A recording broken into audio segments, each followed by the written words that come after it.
I'm Layla, 34, and that day I thought I was just another guest at my mom's birthday party in the backyard of our suburban St. Louis home. The air was thick with tension, not celebration, as I stood by the dessert table trying to ignore the whispers. Then my brother stormed up his face, red eyes blazing. He grabbed a ceramic mug, my mom's favorite with little daisies painted on it, and smashed it on the ground. Shards flew everywhere. "Get out, you spoiled brat!" He screamed loud enough for every neighbor to hear. "You don't belong in this family." My heart pounded. I looked at my parents, expecting them to say something, anything, but they just stood there, faces blank like they'd rehearsed this. The other guests froze forks halfway to their mouths. My brother kept glaring, his fists clenched, daring me to react. I wanted to scream back to demand why he'd turned a birthday party into a battlefield. But something in their silence, my parents' averted eyes, the way they didn't move, told me this wasn't just a tantrum. This was planned. If you were in this situation, would you stay silent and walk away or confront them right there? Share your thoughts in the comments. I left the party in a daze, driving straight to Shane's apartment in downtown St. Louis. He opened the door, took one look at my face, and didn't ask questions. "Crash here as long as you need," he said, handing me a spare key. I nodded, too shaken to talk, and collapsed on his couch. My phone still clutched in my hand from that call I'd made. The next morning, I opened my laptop, determined to figure out what was going on. My gut told me my brother's outburst wasn't just him losing it. There was something bigger, something planned. I logged into my company's bank account, the one tied to my event planning business. I'd built that company from nothing, booking weddings, corporate galas, and charity events across St. Louis. It was my pride, my proof I didn't need my family's approval to succeed. But as the app loaded, my stomach dropped. The balance was wrong. Way wrong. I scrolled through the transactions, my hands shaking. Over the past 3 months, there were dozens of small withdrawals, 500 here, 1,000 there, adding up to $40,000. Each one was labeled consulting fees or miscellaneous expenses, but I hadn't authorized any of them. I clicked into the account details, and there it was, Grayson's name listed as a secondary user. I'd added him years ago, back when we were still close to help with a few vendor payments. He hadn't touched the account in ages until now. I stared at the screen, my pulse racing. How could he do this? $40,000 siphoned off like I wouldn't notice. My first instinct was to call him, to scream, to demand answers. But Shane, sitting across from me with his coffee, shook his head. "Don't tip him off," he said. "If he's bold enough to steal, he's probably covering his tracks." Shane was right. I needed proof, something solid, to figure out why my family had turned on me. I opened my email, hoping for a clue. My inbox was a mess: proposals for upcoming events, vendor invoices, client follow-ups. But one message caught my eye, sent late last night from a client I'd worked with for years, a woman named Carla who ran a nonprofit. "Layla, I got a call from your brother," it read. "He said you're under too much stress to handle our gala next month and offered to take over. Is everything okay?" My jaw clenched. Stress. I wasn't stressed until last night, when my own brother humiliated me in front of everyone. I showed Shane the email. "He's trying to steal your clients," he said, his voice low. "This isn't just about the money." I scrolled through my inbox, searching for more. Sure enough, there were 2 other emails, one from a wedding planner, another from a corporate client. Both mentioned calls from my brother, both questioning my reliability. He'd been contacting my clients behind my back, painting me as unstable to take over my business. I felt sick, like the ground was slipping out from under me. This wasn't just a tantrum or sibling rivalry. Grayson was trying to ruin me, to take everything I'd built. And my parents, Mildred and Fred, had stood there at the party saying nothing. Were they in on it? The thought hit me like a punch. My own family plotting against me. I remembered Mom's nervous fidgeting, Dad's refusal to look me in the eye. They weren't just bystanders, they were part of this. Shane handed me a USB drive. "Start saving everything," he said. Emails, bank statements, anything that shows what he's doing. I nodded, my anger sharpening into focus. I forwarded Carla's email to a private folder and downloaded the bank transaction records. Then I noticed a notification on my phone, a voicemail from an unknown number. I played it, putting it on speaker so Shane could hear. It was a woman's voice, calm but urgent. Layla, this is Ellen, your Grandpa Henry's lawyer. I have something important to discuss about his estate. Please call me back. Shane raised an eyebrow. Grandpa Henry? He asked. I shrugged, confused. Grandpa Henry had passed away 2 years ago, leaving me a small shop in St. Louis that I'd turned into my office. I thought his estate was settled. Why was his lawyer calling now? Could be nothing, I said, but my voice betrayed my doubt. Something told me this was connected to whatever Grayson was pulling. I spent the next day digging deeper. I logged into my company's client management software, checking for any unusual activity. There, it was a new login from an IP address I didn't recognize. Timestamped 2 weeks ago. Grayson had accessed my client list. I cross-checked the dates with the bank withdrawals. They lined up perfectly. He'd been planning this for months, maybe longer. I saved screenshots of the login history, my hands steady now, fueled by a mix of rage and determination. Shane sat with me as I combed through more emails. Another client, a tech startup, had received a message from Grayson offering to handle their product launch at a discount. He's undercutting you, Shane said, shaking his head. He wants your business gone. I clenched my fists, imagining Grayson smirking as he typed those emails. But why? What had I done to make him hate me this much? I thought back to our childhood, to the times Grayson would sulk when I got better grades or won awards. He'd always been competitive, but this was different. This was betrayal. And Mom and Dad standing by while he tried to destroy me. What kind of parents did that? I needed answers. But first, I needed to protect myself. I changed the passwords on all my accounts, locking Grayson out.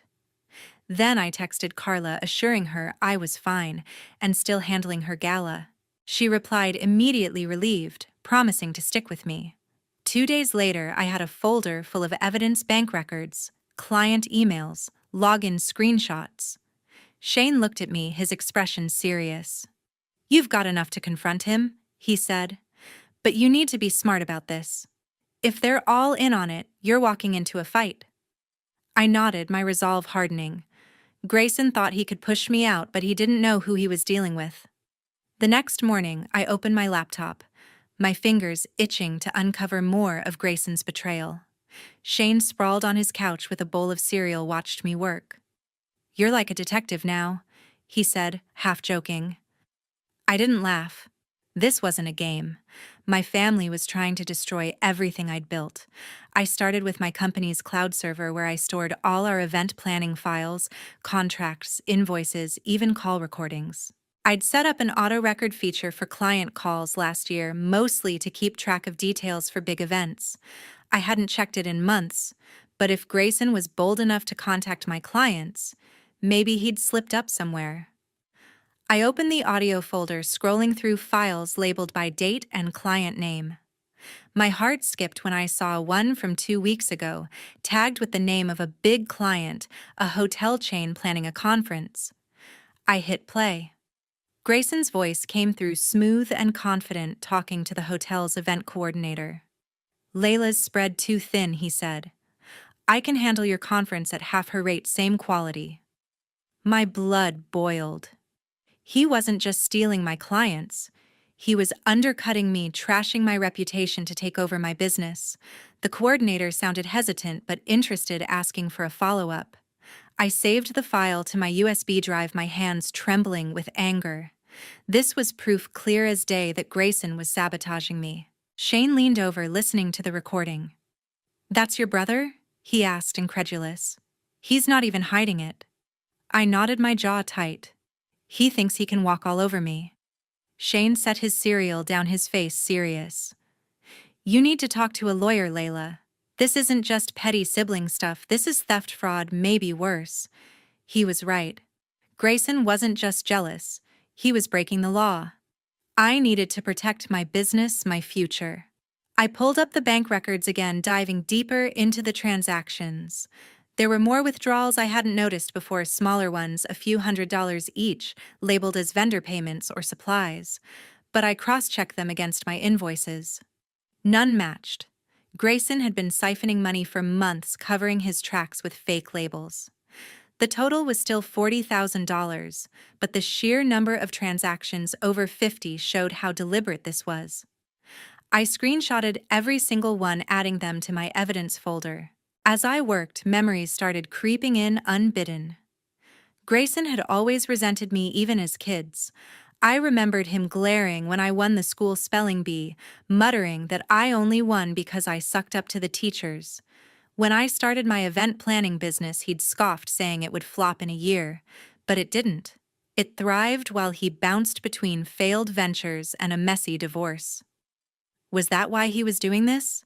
Because I'd succeeded where he hadn't. The thought made my chest ache, but I pushed it aside. I couldn't afford to feel sorry for him. Shane interrupted my thoughts. "What about your parents?" he asked. "They were at the party, just standing there." "You think they're in on this?" I hesitated.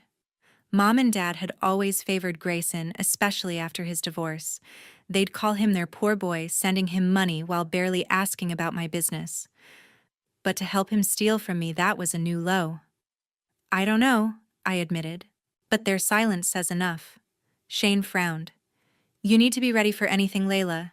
If they're backing him, this could get ugly." I nodded, my resolve hardening. I opened my phone and found the voicemail from Ellen, Grandpa Henry's lawyer, from yesterday.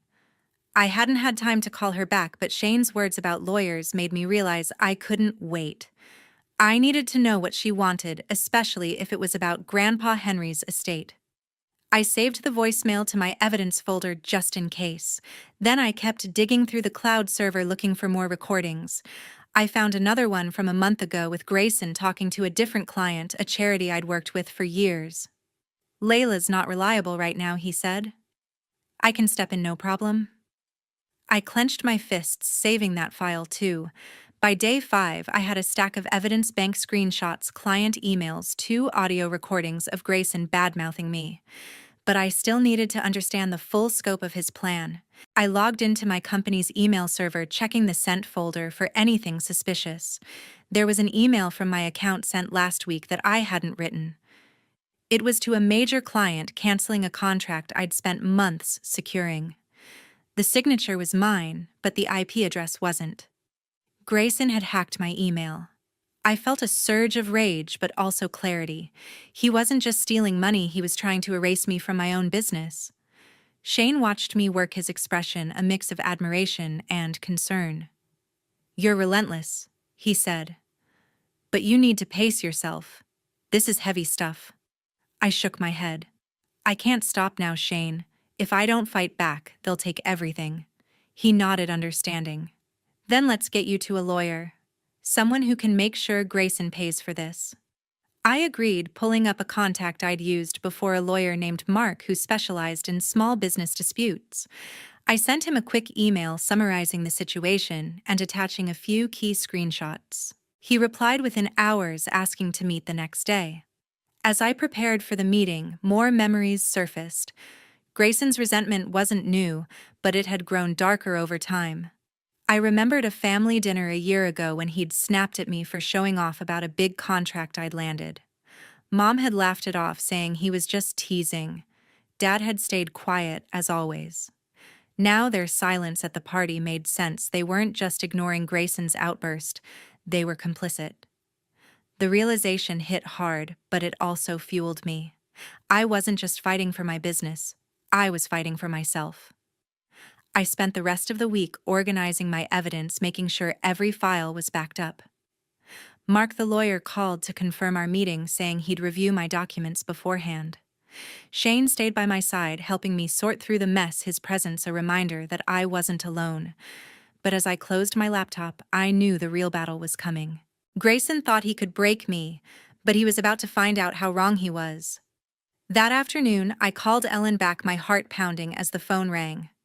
Ellen Grandpa Henry's lawyer had left that cryptic voicemail about his estate, and I couldn't shake the feeling it was tied to Grayson's betrayal. When she answered, her voice was warm but professional. "Layla, I'm glad you called," she said. "I have a letter from your grandfather. It's important. Can you meet me at my office tomorrow?" I agreed, setting an appointment for the next morning. After hanging up, I stared at my phone, wondering what Grandpa Henry could have left behind that was so urgent. The next day, I drove to Ellen's office in downtown St. Louis, my evidence folder tucked under my arm. I'd spent the past week gathering proof, bank records, client emails, Grayson's damning audio recordings. But this meeting felt different, like it could change everything. Ellen greeted me with a firm handshake and led me to a small office lined with legal books. She handed me a sealed envelope, the paper yellowed with age, stamped with Grandpa Henry's name. "He left strict instructions," she said. "This was to be given to you if your family ever contested your inheritance." I tore open the envelope, my hands trembling. Inside was a handwritten letter from Grandpa Henry dated 2 years ago, just before he passed. His familiar scrawl brought a lump to my throat. "Dear Layla," it began, "if you're reading this, it means your family has shown their true colors. I left you the shop in St. Louis because I knew you'd make something of it. But there's more you need to know." My eyes scanned the page and my breath caught as I read the next lines. Grandpa Henry revealed that my family, Grayson Mom and Dad, had manipulated Lucas, my old business partner, years ago. Lucas and I had started our event planning company together back when we were both young and ambitious. We were good booking high-profile events across Missouri, but 3 years ago, Lucas had suddenly pulled out, claiming bankruptcy. I'd been devastated taking on the business alone while he vanished from my life.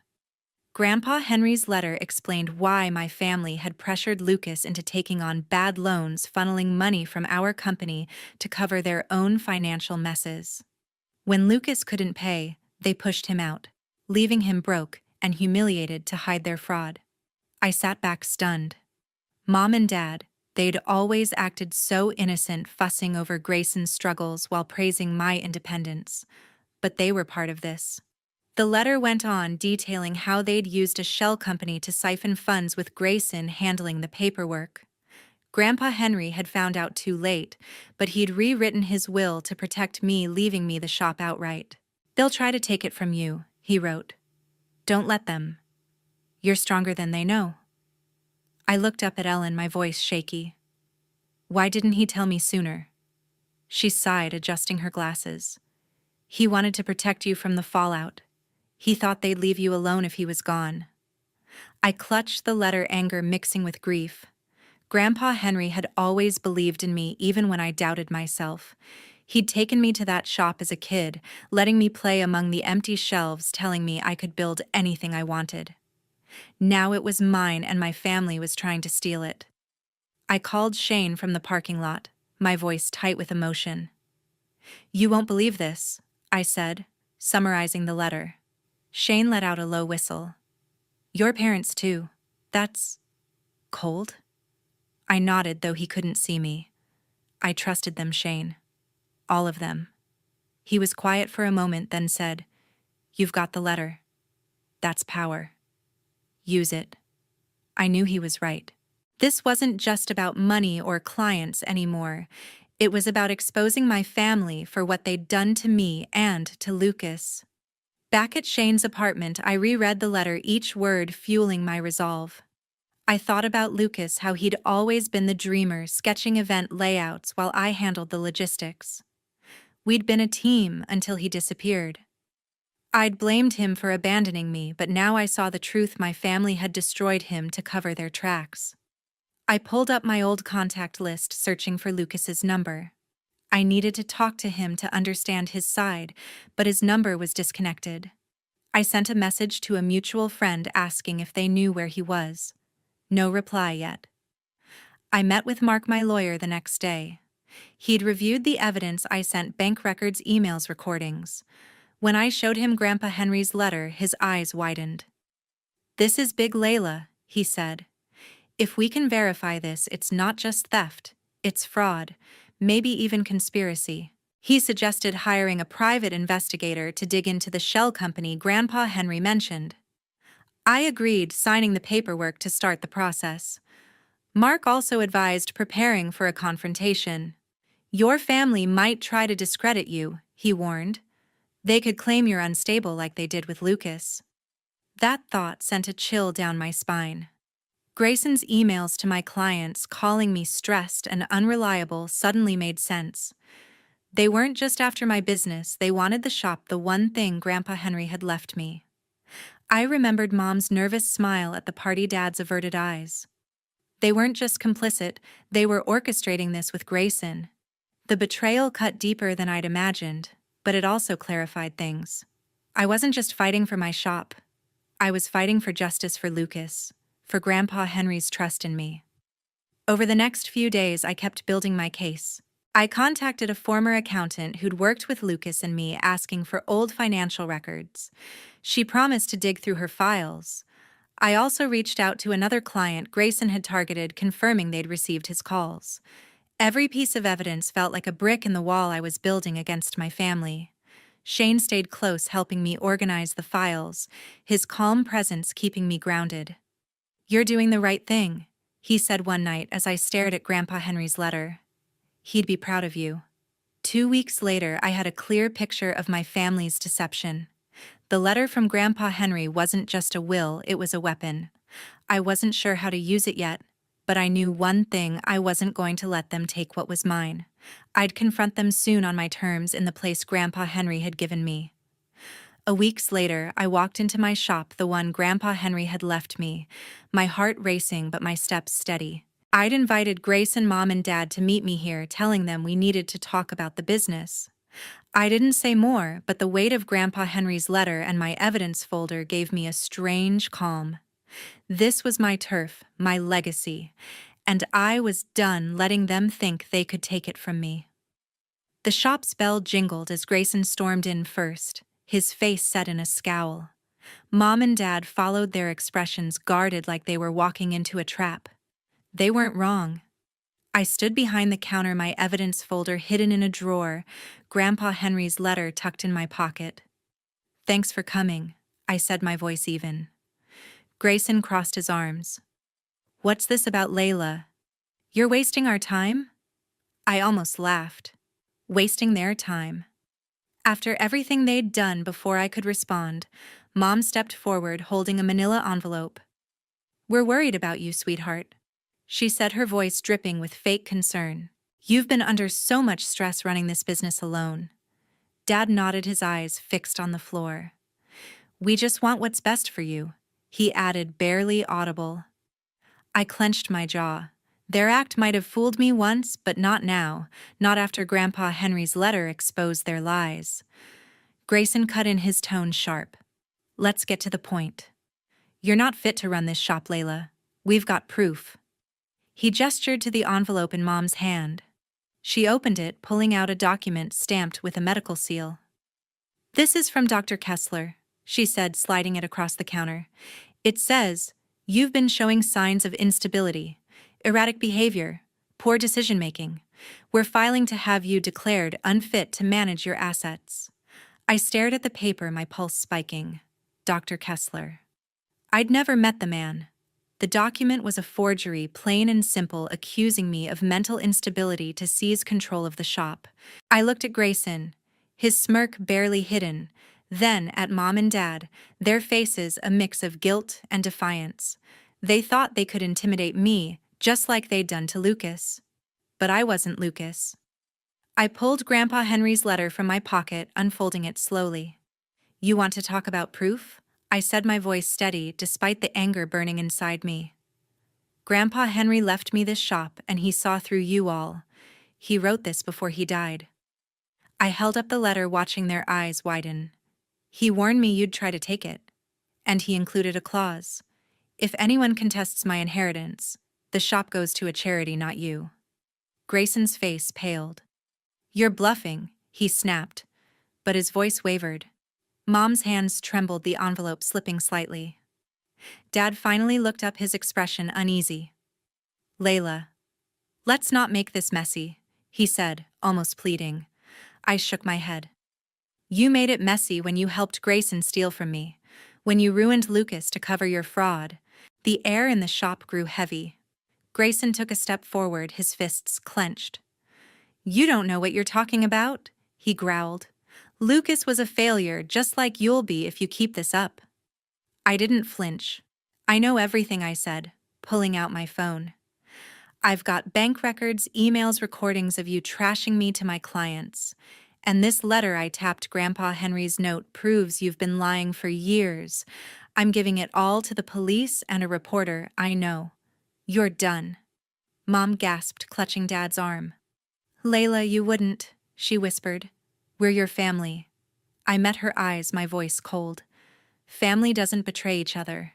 You chose Grayson over me, over Lucas, over Grandpa Henry's wishes. Dad tried to speak, but I cut him off. Don't. I'm not listening to excuses anymore. Grayson lunged for the letter, but I stepped back, slipping it into my pocket. Try that again, and I'll call the cops right now, I warned. The shop was silent, the tension thick enough to choke on. Grayson's bravado crumbled, his shoulders slumping. Mom's eyes filled with tears, but I didn't soften. Dad just stood there, useless as always. I opened the drawer, pulling out my evidence folder. This is everything, I said, holding it up. Bank transactions, your calls to my clients, the fake email you sent. I've already talked to a lawyer, and he's ready to file charges. Walk away now, or I send this to the St. Louis Post-Dispatch. Grayson's jaw tightened, but he didn't speak. Mom tried one last time. Layla, please, we can work this out. I shook my head. You had your chance. You chose this. I pointed to the door. Get out. They hesitated, exchanging glances, but the weight of my words and the evidence in my hand finally sank in.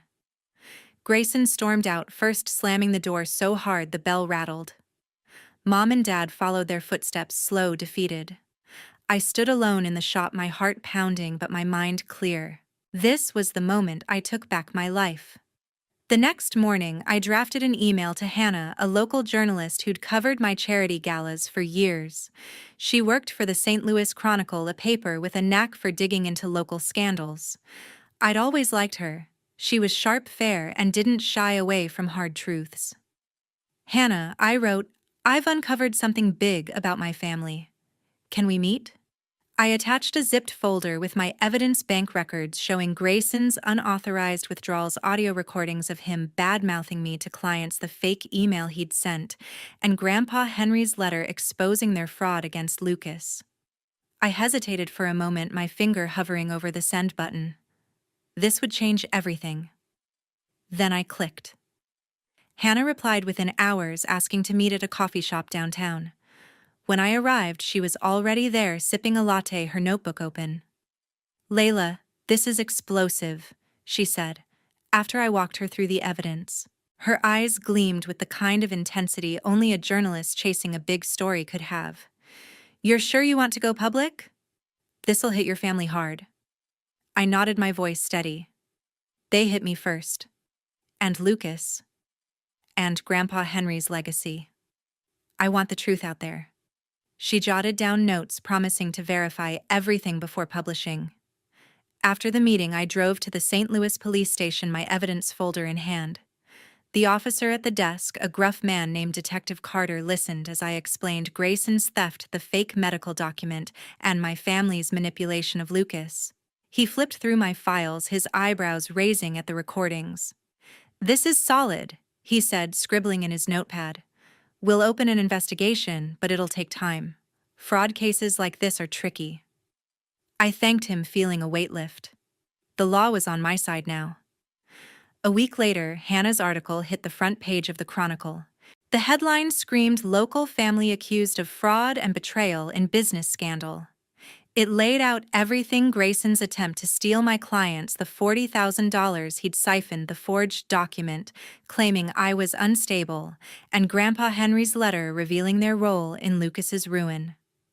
Hannah had even tracked down Lucas, who confirmed he'd been pressured into bad loans by my family. The article didn't hold back, calling their actions a calculated betrayal of trust. St. Louis buzzed with the news. By noon, my phone was flooded with messages from clients, friends, even distant relatives. Some expressed shock, others support. One client, Carla, texted, "I knew you were the real deal, Layla. Keep fighting." But the fallout for my family was swift.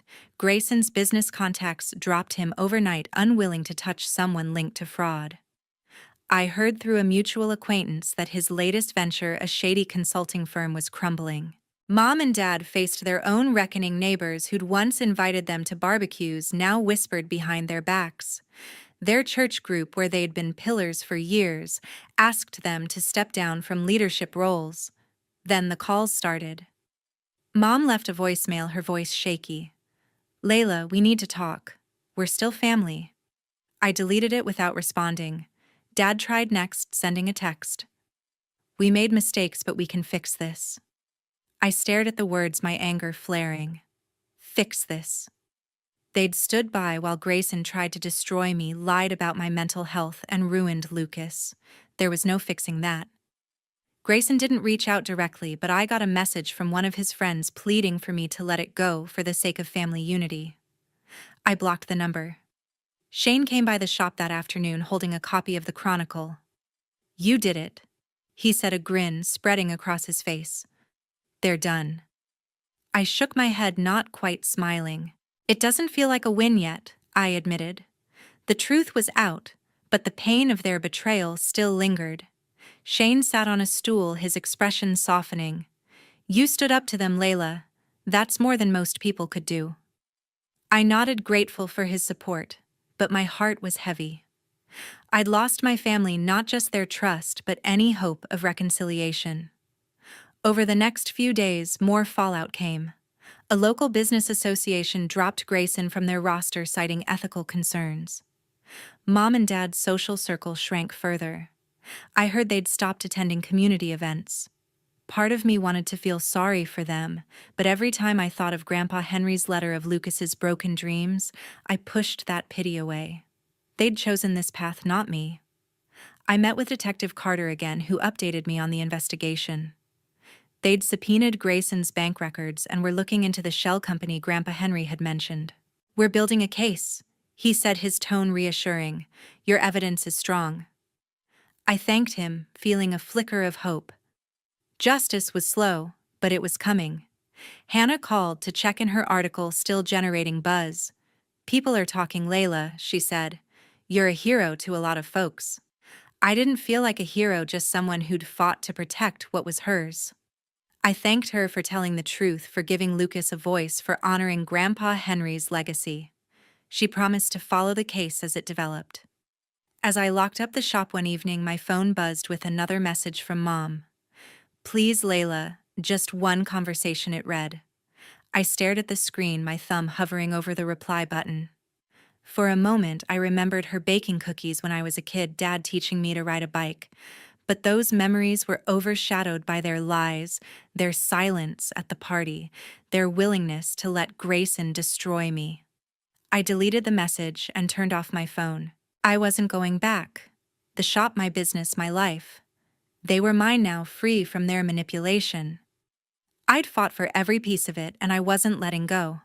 1 month later, I poured my energy into my event planning business, transforming the shop into its new headquarters. The empty shelves where I'd played as a kid now held binders of contracts and mood boards for upcoming galas. Clients streamed in, drawn by the Chronicle's article and word of mouth about my resilience. Carla, my loyal client, booked me for a corporate retreat, saying, "You've got grit, Layla. I trust you." Her words lit a spark in me, a quiet pride that grew with every new project. Within months, I hired 2 assistants and expanded to handle events across Missouri, each success a step away from my family's shadow. But it wasn't enough to just rebuild. I'd seen what betrayal could do, not just to me, but to Lucas, whose dreams my family had crushed. I wanted to help others like us, people blindsided by those they trusted most. So I launched a program through my company called Second Start, offering free workshops for people rebuilding after family conflicts. We provided counseling, referrals, resume coaching, and entry-level jobs in event planning. At our first workshop, a young woman named Sarah shared how her brother had sabotaged her small business. I listened, nodding, and offered her a part-time role on my team. Seeing her smile, tentative but hopeful, felt like a victory. Shane stopped by, often bringing coffee and his usual easy grin. "You're building an empire," he teased one afternoon, leaning against the counter. I laughed, shaking my head. "Not an empire, just a life I can be proud of." He nodded, his eyes warm. "That's more than enough." His support, steady through every storm, reminded me I wasn't alone. I didn't need my family's approval to feel whole. The police investigation moved forward slower than I'd hoped, but steady. Detective Carter called with updates saying they'd traced the shell company to Grayson and were close to pressing charges. I didn't gloat, but I felt a quiet satisfaction knowing justice was coming. Hannah, the journalist, kept in touch too, her follow-up article praising my new program and calling me a beacon for those betrayed. I didn't feel like a beacon, just someone who'd learned to stand up for herself. As I locked the shop one evening, I looked at the sign above the door, now reading Layla's events. Grandpa Henry's legacy wasn't just the building, it was the belief I could rise above. I'd spent years trying to keep my family together, ignoring their slights, their favoritism, their lies. But I'd learned something harder, truer: family doesn't get a free pass to hurt you. Standing up for myself, exposing their fraud, choosing my own path, that was my strength. It wasn't about revenge. It was about justice, about claiming the life I deserved. I walked home under the St. Louis sky, the weight of betrayal gone, replaced by a calm I hadn't known in years. I'd fought for my truth, for Lucas's, for Grandpa Henry's. And in doing so, I'd found something stronger than family ties: my own resilience. If anyone out there is struggling, wondering if they can break free from those who hurt them, let my story be proof you can. Protect your worth, seek justice, and build a life that's yours alone.